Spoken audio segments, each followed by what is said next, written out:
What's going on, guys? Welcome to the first episode of JD Squared, a Duke exclusive basketball channel that will be going on throughout the season. We'll be covering all the games, some Duke in the NBA, some film breakdowns, all sorts of things here. So be sure to hit that subscribe button and make sure that you are tuned in to us throughout this 2017-18 season for the Blue Devils. So let's kick it started, JD. And just give me some overall thoughts, some impressions from the roster. What are you thinking heading into this 2017-18 season? Nothing but excitement. It is a fascinating, entertaining, and yet polarizing team. It is a team on paper that, clearly will be ranked number one in the country, but it is a question mark, and a big one at that. Can they mesh together? Right, and with so many new players, without really a veteran presence besides Grayson Allen, who we know has had his emotional troubles, to say it politely. And, it's going to be a lot on Grayson to be the leader on this team. He can't waver like he did the past two seasons and have these moments where he, is vulnerable on the court. He has to be a rock for this young team and really put the talented freshmen in positions where they can succeed and don't have too much of a role. But having said that, you don't know which one of these freshmen on a personality basis, maybe they do have that leadership characteristic and will be able to step in right away because, as we've said, this is a very young team heading into this season. So it could be more than possible that one of these young guys steps up right away and becomes a leader for them as well. I look at this team and I think Michigan's Fab Five. Only it's not five freshmen, it's four freshmen and a very talented, though you never know with Grayson Allen, but that's who I think of when I think of this team. It could be that good. All right, let's get started with some rapid-fire questions here. And first off, I want to talk about Wendell Carter Jr. because Duke has had a string of big men come into the program since Jahlil Okafor, who have been highly touted, about top 10 in the rankings. Chase Jeter comes to mind. Marquise Bolden, he's still on the roster, but he didn't really have a great season. Yes, he dealt with injuries last season. So my question is, will Wendell Carter be the first highly touted Duke big man to have immediate success since Okafor? So his numbers in high school are off the charts, and you get the clear understanding why so many people in the country look at him and think that this guy could be, the next number one if it weren't for Marvin Bagley, who's the next number one. But throughout his high school career, he averaged over 20 points, finished with 15 rebounds a year, and in his sophomore year was doing 4 blocks a game, but by his senior year, 5 blocks a game. Right. The transition from high school to college and then to the NBA, look at Ja. He was great in college. Love watching him. So far, mixed feelings about him in the pros. Well, right, and part of the problem for Ja, opposed to Carter, and this is in Carter's favor, is Ja is a true back-to-the-basket center. Carter, on the other hand, has definitely a perimeter game aspect to him, can play some 4 as well as some 5, and is definitely much more of a modern big man than Ja. But, as you said, the transition from high school to college and then college to the pros is tough, especially for big men because, yes, granted, in today's AAU basketball, you do get a lot more experience going up against fellow bigs who are your size. But, still, you're not getting that consistent experience in high school against fellow bigs who have as much talent or as much athleticism as you have. And that's where the struggles come in when, they transition to college. It's why it takes bigs longer, usually, to figure it out at the next level. So let's move into the second question here, which is about the aforementioned Marvin Bagley. what position is he going to spend most of his time at? He could really play anywhere between 3 through 5. But to me, people like the idea of playing him playing the 3, which I think could happen at the NBA level potentially, but really I don't see that either.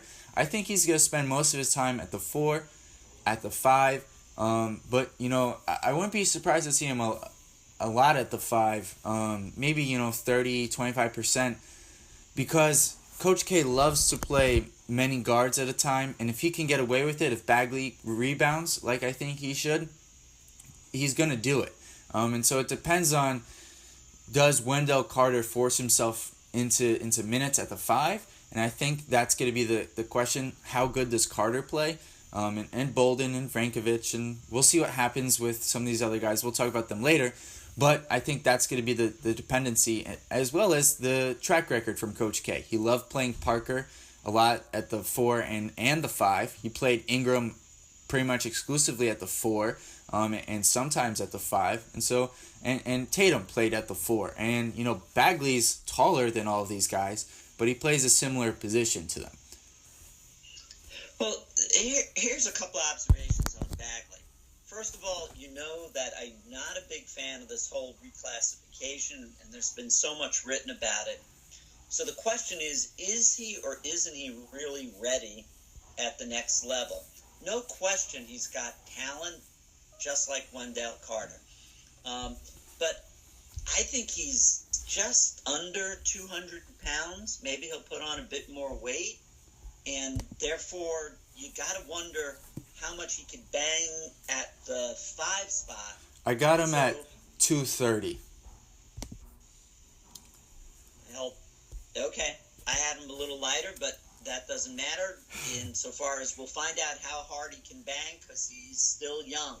And, he's going to go up against some bigger guys already. I'm going to push back on you on this one. For one, as we just discovered, he's about 30 pounds heavier than you have him listed at. So that's a big difference. 2, the guys in college, well, big and sure they bang. It's not, you're not dealing with grown men most of the time. Now, there will be some occasions where, sure, that's going to be a problem, but do I think that's going to be enough of a problem where it necessitates him not playing at those bigger spots? No. And also, his advantages at the offensive end are going to be so great that, sorry about that. He's going to be able to take advantage and really score at the offensive end. And so I think the defensive limitations, rebounding, aren't going to be as severe. Well, I think it's going to matter when we discuss what we think the starting 5 is for Coach K. And then when we look at it in terms of the competition, there's some, like even a Bonzi Wells, who is a smaller version. Bonzi Colson. Smaller, but very, very good rebounder. Bonzi Colson. On Notre Dame? Yes. Bonzi Colson. Right. So there's no question that I think he could take advantage of a Marvin Bagley. Yeah, I don't disagree, especially on the offensive glass. But, as I said, that's an exception, not the rule. And Bonzi Colson, this will be his 4th year in Notre Dame, has been terrorizing opposing teams. And he used to give Jahlil Okafor fits when he was there. And Okafor, as we said, was dominant in college. Now, let's move on here to my next question, which is, does Grayson Allen return to good graces in his 4th and final collegiate season? Well, isn't that a big question? We know by watching, let's say the ACC semifinal game with North Carolina, really how good he can be when he plays within himself. That was just an incredible performance by him, and definitely worth anybody watching if they want to understand how good Grayson Allen could be.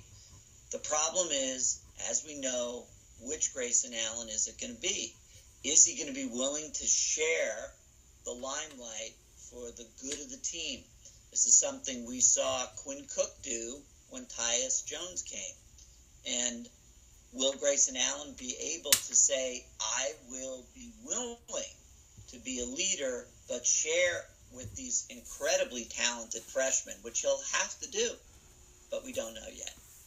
Right. And, the important thing you said there was, will he be able to concede some of the limelight? And I think it's not necessarily the limelight or the fame, but more so that as a sophomore, when he was the primary option along with Brandon Ingram, and there wasn't much else there, it was much easier for him to get into the flow of the game, because they knew every game they needed him to score.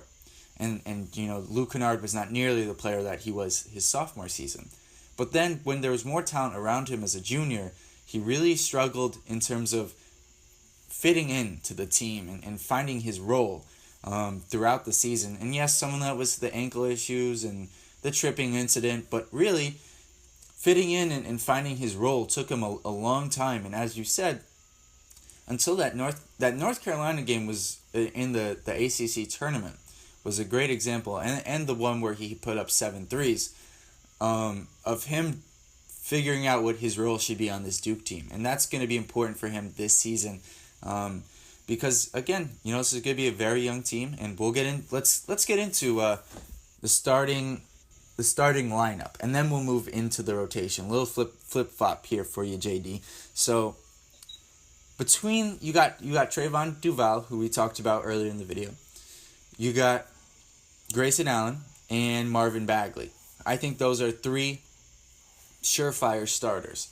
And then the questions come, how do you best fit around those guys, right? Do you play Bagley at that's where you come into the question of where do you play Bagley between the 3 and the 5, and I think that's probably going to be the 4 position.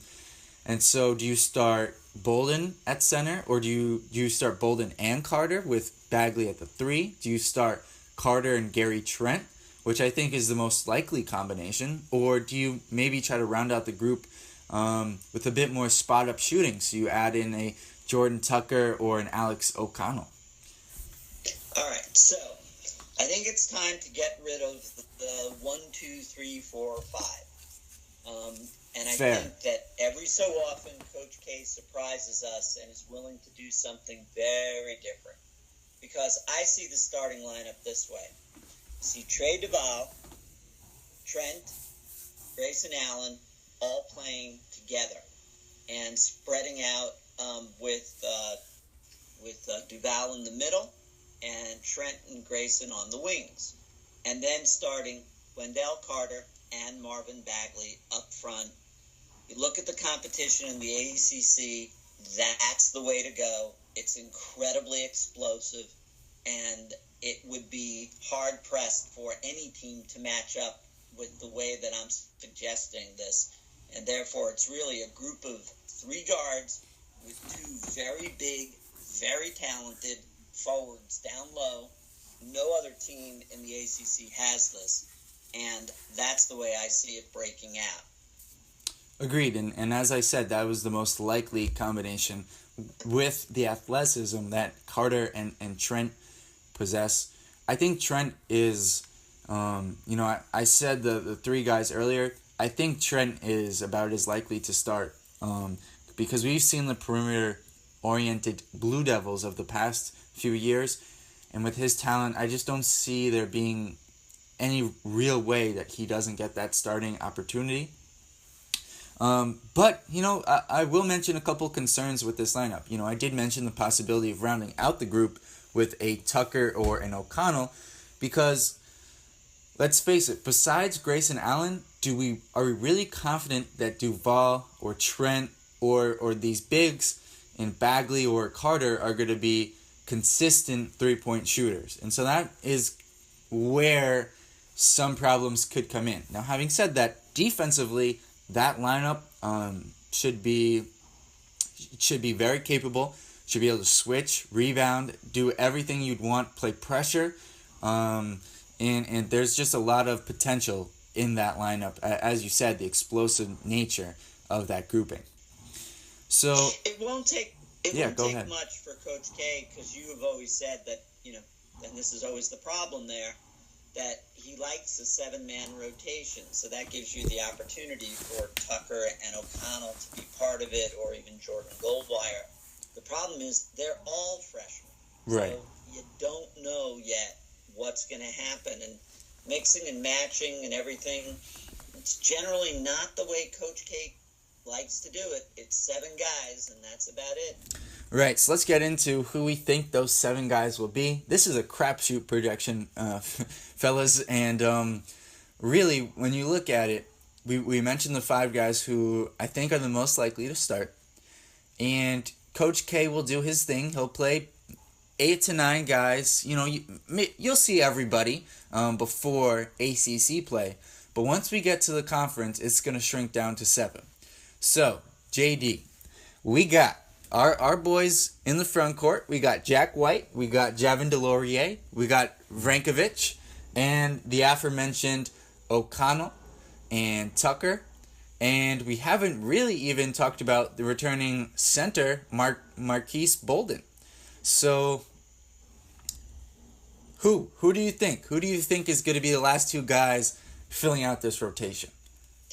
Well, the frustration that I've always had with Coach K is that, look, Jack White could be a very stabilizing force. He's 23 or so, maybe older by now. He played in Australia for years. Very, very calm in that court, knows what to do. Vrankovic can get him 10 bounds a game if he gives him the time. It would be very interesting if he would let him play. Javin DeLaurier is a monster. And so you'd like to see, but we haven't seen it in years past, the integration of a larger rotation, not just, okay, we're up by 30, let's put these guys in. Marquise Bolden, sorry, still to me, giant question mark. Had all this talent, but I've yet to see him really, really exert himself, be smooth on the court, really have a knowledge of where he wants to be is one of my biggest problems. Is he boxing out? Is he facing the rim? Is he not facing the rim? I have a lot of question marks with Marquise, but he's coming back. Frank, Jack White, and Javin, those are my 3. I'd love to see him getting minutes. Right, and they would represent a large Duke team. Something that we expected last season, but it didn't pan out because of the fact that Giles and Bolden were injured and then weren't quite what we expected to be. Now, I want to make a quick correction here. Jack White is only 20 years old, not 23. And then the second thing I do want to say is, for those last 2 spots, with the guard heaviness in the projected starting lineup, I think, as you're saying, there is a chance that they are, exclusively front court guys, because they can mix and match with when they're resting Trent, Allen, and Duval in terms of who plays. Now, having said that, if, they don't really feel comfortable with Grayson at the point, which I don't think would happen, but, that could necessitate Jordan Goldwire playing. So we'll have to see as we play some of these non-conference games what happens, but I think that's just important to note. All good points, and I think it leaves him with an opportunity, him being Coach K, to really do some interesting things. And when you talk about the size of this team, all you have to do is think back to last year's national champions and how much people pointed out that North Carolina had 4 players 6'10" or larger that were interchangeable. Right, that's a great point, and this team definitely has size. They have athleticism. The questions for me, as I said earlier, shooting and defense, and the one thing we haven't mentioned yet, although we've alluded to it, is how much of an impact the graduations of Emil Jefferson and Matt Jones will make on this team, because we've alluded to the lack of leadership, but really on the court and even when those guys are on the bench, they are extra coaches for the staff. They were invaluable in terms of their communication. their defense, their ability to just be consistent, steady forces for the team. And that's going to be a major loss that is going to go under the radar for sure. But, if these talented freshmen all perform up to their capabilities, no one's going to remember those two guys come December. Well, that's true, but, I'll still say that the bench of Duke could probably be the starting lineup for the Knicks this year. Well, we won't get into that. We're not going to get into that. Let's go into here the competition, and then we'll wrap it up with just a quick glimpse at the 2018 recruiting class here. So, competition-wise, we obviously have the huge, Champions Classic game against my number one team in the country, Michigan State, who had a top-flight recruiting class last season, which everyone returned from. That doesn't make sense. That doesn't happen in modern college basketball. And so they are poised. I think that's going to be a very tough matchup. And you'll see right away these freshmen are going to get tested right away, and we will know, what types of players they are. You want to jump in real quick on the Champions Classic before we move further ahead? Absolutely. And I think, it's good to point out that matchup occurs early on. And I agree with you. The advantage goes to Michigan State because that incredible recruiting class that Izzo had is coming back, and the Duke team will need time to mature. So that early matchup, that's the NCAA final. Ooh, bold prediction there, JD. I like it. We've seen this happen before with the Champions Classic, where it's just been a preview for things to come in the future. Now, let's talk a little bit. They've got some other interesting non-conference games. They could play Butler or Texas, though Butler lost their coach. Texas has a good amount of talent. I expect them to have a bounce-back year. They also got Indiana in the ACC Big Ten Challenge, but this year it's on the road at Indiana. So, again, that should be an interesting game, though Indiana has lost a couple of players from last season, namely James Blackman. And then we move into the conference slate. I don't think, really quickly here, I don't think their non-conference schedule is as daunting as I've seen in years past. They have a couple of tough games, but really there's a number of, I don't want to say cupcakes, but it seems like Coach K is trying to give his freshmen a good amount of time to assimilate this season. I agree with you there, and that the lineup, other than that Michigan State game, is not the lineup that we've seen in the past, where there would be 3, maybe 4 really good tests of how good is this team. And then when you slip into the conference games, they play North Carolina twice, but North Carolina is not the team they were last year. Neither is Miami. Notre Dame, I guess, with Fonzie returning, they are a team to watch. Louisville would have been a really good team to watch, but unfortunately they will be without Rick Pitino. And so you got to wonder, how strong is the schedule, and does it prepare the team the way that Coach K likes for the NCAA tournament? And, the ACC placed how many? 8 teams or so in the NCAA last year? Yeah, I'm not sure at the top of my head, but they were very strong last year. Other than North Carolina, most of them were gone by the second round. Yep, that's a good point.